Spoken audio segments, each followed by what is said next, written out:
20వ ward అభివృద్ధికి తాము అన్ని రకాలుగా ముందుండి కృషి చేస్తామని వార్డు ప్రజలు తమకు అభివృద్ధిలో సహకరించాలని 20వ వార్డు కౌన్సిలర్ ఐరేని అఖిల సాయి తేజగౌడ్ అన్నారు. వార్డు ప్రజలు వార్డులో ఎలాంటి సమస్యలు ఉన్నా తమ దృష్టికి తీసుకురావాలని సూచించారు. అందరి సహకారంతో ఆదర్శవంతమైన వార్డుగా తీర్చిదిద్దుతామన్నారు. సిద్దిపేట జిల్లా దుబాక మున్సిపాలిటీ 20వ వార్డులో వీధి దీపాల మరమ్మతు చర్యలను వారు పరిశీలించి పాడైపోయిన వీధి దీపాల స్థానంలో నూతన వీధి దీపాలను ఏర్పాటు చేయించారు. ఈ సందర్భంగా కౌన్సిలర్ మాట్లాడారు.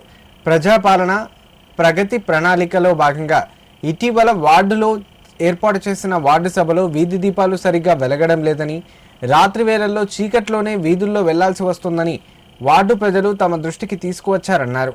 దుబాక మున్సిపల్ కమిషనర్ ఇంజనీరింగ్ అధికారులతో మాట్లాడి వార్డులో వీధి దీపాల సమస్యను పరిష్కరించినట్లు తెలిపారు.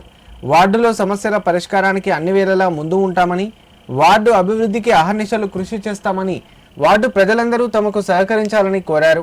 వార్డు ప్రజల సహకారం, అధికారుల సహకారంతో వార్డుని మున్సిపాలిటీలోనే ఆదర్శవంతమైన వార్డుగా తీర్చిదిద్దుకుంటామన్నారు.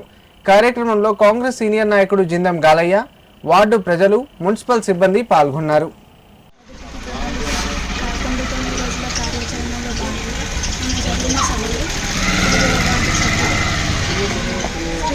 సమస్య గురించి తెలియజేయడం జరిగింది. దుబాక మున్సిపాలిటీ కమిషనర్ గారి సహకారంతో ఈరోజు 20వ వార్డులో స్ట్రీట్ లైట్లను ఏర్పాటు చేయడం జరిగింది. ప్రజలకి ఎప్పటికీ అందుబాటులో ఉంటూ వారి సమస్యలను పరిష్కరించగలమని తెలియజేస్తున్నాము. 24 గంటలు ఏ సమయంలో అయినా మా దృష్టికి వారి సమస్యలను తెలుపగలమని కోరుతున్నాము. వార్డు అభివృద్ధికి వార్డు ప్రజలు అందరూ సహకరించారు.